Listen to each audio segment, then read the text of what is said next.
Good morning, જય Shri Krishna. Welcome to our new blog. આજે છે 15 એપ્રિલ અને બુધવાર. લંચનો ટાઈમ થઈ ગયો છે અને લંચમાં અમારે બન્યું છે આજે જો એક આ ભીંડાનું શાક બનાવ્યું છે મેં. એ છાશવાળું છે. છોકરાઓ માટે થોડુંક છાશ વગરનું એમને ભાવે એવું કાઢ્યું છે. પછી આ ગુંદાનો સંભારો છે. કોઈને એમ થાય કે બળી ગયો નથી, પણ આવો છે ને આમ કડકડીયો ભાવે, એટલે અમે ગુંદાનો સંભારો આવો બનાવીએ છીએ. અને આ છે ડુંગળી અને કેરીનું સલાડ.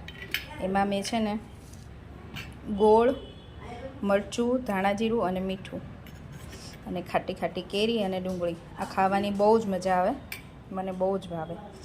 બહુ દિવસ પછી યાદ આવ્યું ને તો મેં એક લાઈ બનાવી દઉં, એટલે મેં એ બનાવ્યું છે. હવે અહીંયા રોટલી બનાવવાની છે. જો રોટલીનો લોટ બાંધી દીધો છે અને મમ્મી અહીંયા બનાવે છે રોટલા.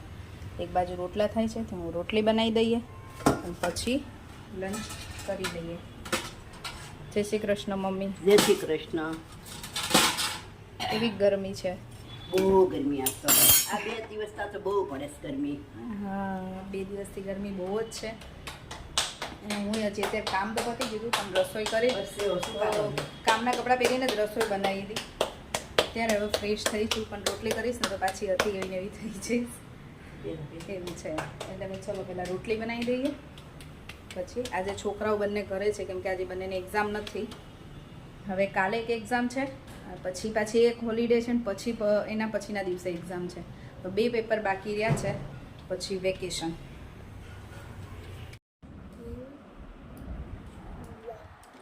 જો છે ને સાંજના 4:30 બંનેને બેસાડ્યા છે.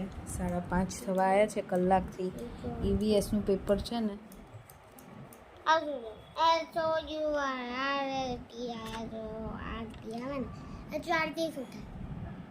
HORT નો આવે. હા, શું થાય HURT? હે હટ.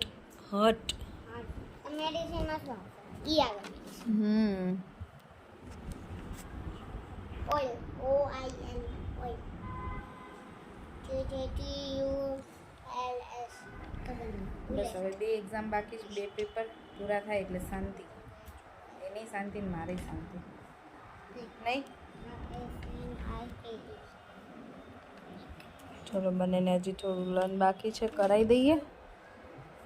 ત્યાં આપણો ડિનરનો ટાઈમ થઈ જશે. ડિનર બનાવવાનો ટાઈમ. જો 7 વાગવા આવ્યા છે ને હજી બહાર કેટલું અજવાળું છે. હવે ઉનાળો આવી ગયો ને એટલે બહાર જોઈને બેઠા રહીએ ને તો બેઠા જ રહે, ખબર જ ના પડે કેટલા વાગે. હવે છોકરાઓ જો હવે ભણતા પાછા થોડી વાર માટે નીચે ગયા છે કે મમ્મા અમે લોકો થોડી વાર નીચે રમવા જઈએ, પછી આવીને પાછું કરીશું. કે મેં એ લોકોને 4:30 બેસાડ્યા હતા, 6:30 સુધી 2 કલાક. હવે પાછા થોડું ઘણું રાત્રે કરશે. એટલે અત્યારે થોડી વાર ફ્રેશ થવા માટે મોકલ્યા છે નીચે રમવા માટે. અને ડિનરનો ટાઈમ થઈ ગયો, 7 વાગી ગયા છે. અને સમરમાં તો અત્યારે તો શું કરું ને રોજ ડિનરમાં એ જ પ્રશ્ન થાય. કેમ કે શાકમાં તો અમે રાત્રે તો ગલકા તો ખાતા જ નથી, એટલે તુરિયા, દૂધી ન ખાય. અમુક શાક તો કેવું ખાય જ નહીં, એટલે રાત્રે મારે ગણવાના જ નહીં. સેવ ટમેટાનું ખાય, બસ એવા જ શાક ખાય. રોજ તો રાત્રે શું કરી આપું? મેં કીધું આજે તો લાવો. કેવીને તો પૂછો ને તો ચા ભાખરી જ કે, એટલે ચા ભાખરી આપણને બીજું કશું જ ના જોઈએ એવા છે. પણ બધાને તો ના ચાલે, મારે જ ન ચાલે ચા ભાખરી. મને તો ભાવે જ નહીં બિલકુલ, એક દિવસે ના ચાલે. એટલે મેં આજે છે ને પરોઠા બનાવવાનું નક્કી કર્યું છે. પરોઠા માટે મેં છે ને જો આમાં અજમો, જીરું, તલ, મરી, મીઠું અને મોણ નાખ્યું છે. અને થોડીક હું આમાં છે ને સૂકી મેથી નાખી દઈશ. બસ એવું બધું નાખી પરોઠાનો લોટ બાંધી દઉં. પછી આવશે ને એટલે ગરમ પરોઠા બનાવીશ. એટલે જેને ચા ને પરોઠા ખાવા હોય ચા ને પરોઠા ખાશે, દહીં ખાવું હોય દહીં ખાશે. અને હું બનાવીશ લસણની ચટણી વઘારીશ. લસણની ચટણી વઘારેલી ખાવી હશે મારી જેમ તો લસણની ચટણી ખાશે. હવે તો ઉનાળામાં તો એવું જ રહેશે. ડિનરમાં તો ખાવાનું તો ઘણું બધું ઈચ્છા થાય. ખબર નહીં કેમ એવું જ હોય કે રોજ ડિનરમાં જ કંઈક સારું સારું ખાવાનું મન થાય. બપોરે તો ના થાય, પણ એમ થાય કે લંચમાં તો એવું ના થાય કે કંઈક સારું લંચમાં જે હોય ચાલે, પણ ડિનરમાં તો એમ જ થાય કે કંઈક ચટપટું જ ખાવું છે. એમાં 2-3 દિવસે તો એકવાર એવું થાય જ. હવે કાલે હજી ઢોકળા બનાવ્યા હતા, એટલે હમણાં 1-2 દિવસ કશું નહીં. પાણીપુરીની પાછી ઈચ્છા છે, અને આ ગરમીમાં એમાંય ઠંડુ ઠંડુ પાણી મજા આવે પાણીપુરી ખાવાની. એટલે પાછા 1-2 દિવસમાં પાણીપુરી બનાવવાનો વિચાર છે. આમ તો હવે આજે બસ ચૈત્ર મહિનાના 2-3 દિવસ જ બાકી હશે ને, મમ્મીને ઉપવાસ પૂરા થઈ જશે. ચૈત્ર મહિનો પૂરો થાય ને એટલે પાણીપુરી બનાવશું આપણે પાછા. નહીં તો પછી કંઈક બીજું એમને જે ખાવું હશે એવું કરીશું. જો મસ્ત ગરમ ગરમ પરોઠા બને છે. અહીંયા લસણની ચટણી અને ચા. ક્યાં છે લસણ? એમાં લસણની ચટણી છે. ઓ આમાં તો મસ્ત લસણની ચટણી બનાવી દીધી છે અને ચા ઉકળે છે. પરોઠા તૈયાર છે. હા ચલો લઈ લો. ભાવે ને રાહી પરોઠા? ગરમ ગરમ જમી લો તું ને શ્લોક ને દાદા. ઓકે, પછી ડેડી આવે ને એટલે હું ડેડી જમી લઈશું. ચલો એટલે વાગ્યા છે હવે 10:30. અમે લોકો આવી ગયા છીએ રૂમમાં. અમે લોકોની જો કે હું રાહીને શ્લોક તો કરે જ હતા. હું ગઈ હતી વોક કરવા. વોક કરીને આવી તો મને સરપ્રાઈઝ મળી છે. Big surprise. શું હશે સરપ્રાઈઝ શ્લોક મારા માટે? ખબર શું?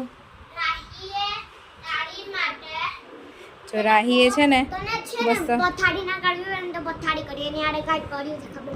હા, રાહીએ છે ને જો અમારી પથારી કરીને રાખી છે. અને પછી જો અહીંયા કેયુરનો નાઇટ ડ્રેસ નીકાળીને રાખ્યો છે.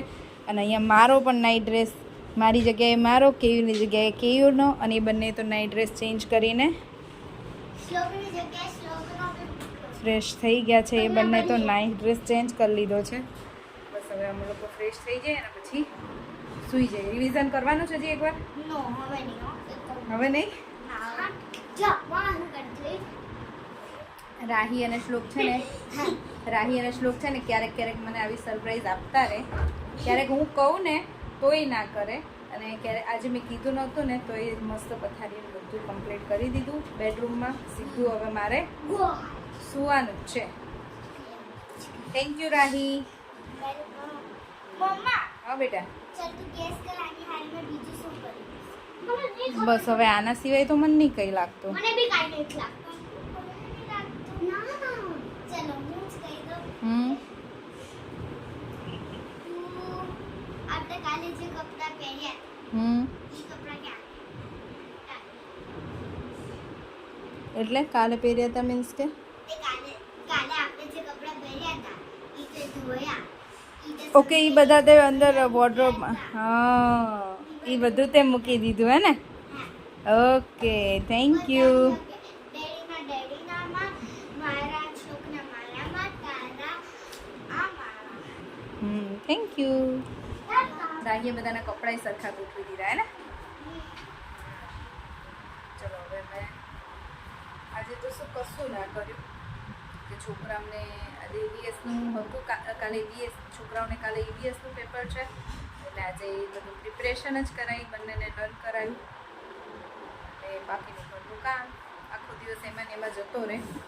સવાર બપોર સાંજ ક્યાં દિવસ જતો રહે ખબર જ નથી પડતી. બપોર સાંજ અને રાત. શ્લોક માટે રાત તો સુવામાં જ જાય બેટા. શું કરવું? અને સાંજ પંખાવાનું રહે. હો બોલ. એક વખત તો મારું રાત્રે ઉપર હવામાં ગયો હા, ફાટી ગયો હતો. જો આ બોલ પાછો એક જગ્યાએથી ફાટી ગયો. અહીંયાથી કેટલા નાના હતા ત્યારનો બોલ છે. બહુ બધા ટેડી છે ને. આપણે એક દિવસ બધા ટેડી બહાર નીકાળીશું. બસ ચલો હવે આજનો વિડીયો અહીંયા જ પૂરો કરીશું. ફરીથી મળીશું કાલ નવા વિડીયો સાથે. ત્યાં સુધી બાય બાય, ગુડ નાઇટ અને જય શ્રી કૃષ્ણ. વિડીયો ગમ્યો હોય તો like, share and subscribe. Thank you for watching.